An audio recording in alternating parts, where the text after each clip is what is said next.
Hi, my name is Quinn MacDonald from Quinn Creative. One of the very first experiments she does in the book is working with paper Mosaic, in which she uses different paints to test some color theories.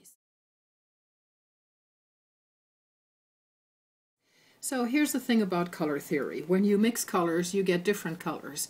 But if you just mix the same colors over and over again, you're not getting a real variety of values, tints, or hues.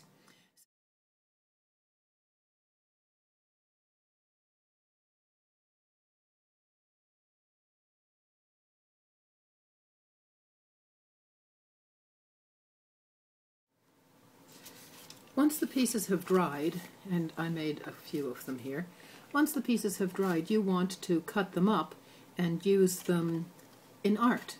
Now, you can cut these up just so that you can see what your palette will look like, and that certainly is a worthwhile thing to put on your journal page. And some people have whole journals of these palettes so that when they start to work on something, they know which colors to choose. I'm going to do something a little bit different, which is also in Mary Beth Shaw's book. So first I'm going to cut these up, and you can cut them into nice even squares, but if you know me, there is no such thing as an even cut in my life. So I'm going to cut them up into uneven pieces. So now we have everything in strips.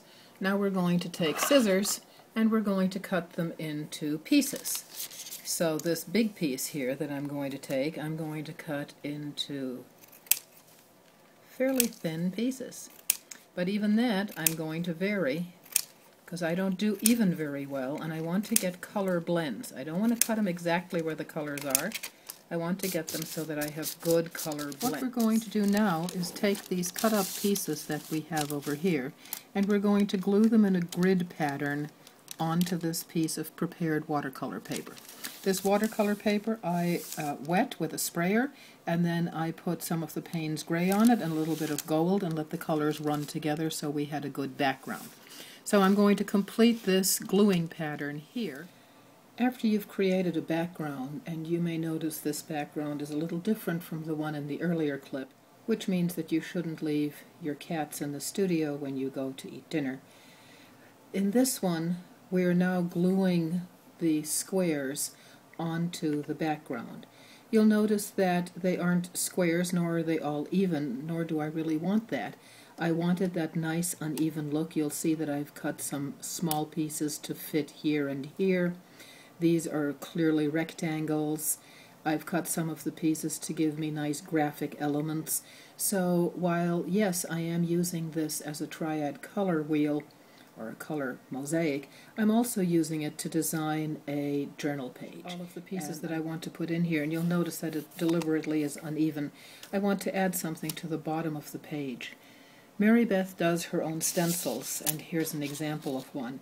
And I like these squares within squares. I think this will make a really good pattern to put on here. So that is what I'm going to do.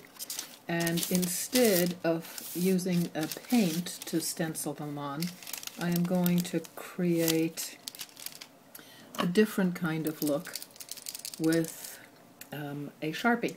This is a paint marker, but it is a gold paint marker, and I'm going to simply trace through some of these patterns.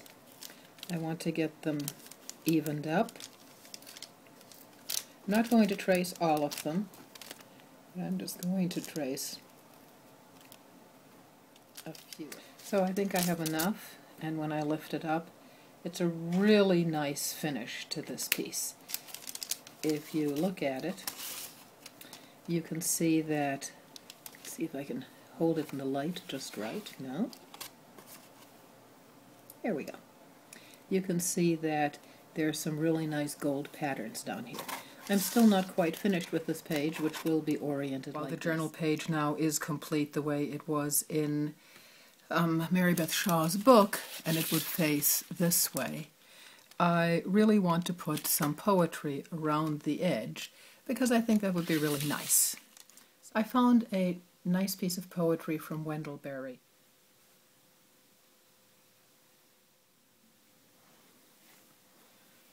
The poem reads, and it starts here. I put a dot there so that you can follow it all the way around. And you'll notice there are 2 lines on top and 2 on the bottom, which give it a nice balance.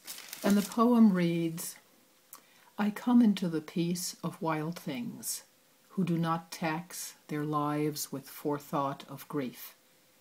I come into the presence of still water, and I feel above me the day-blind stars, waiting with their light. For a time I rest in the grace of the world and am free.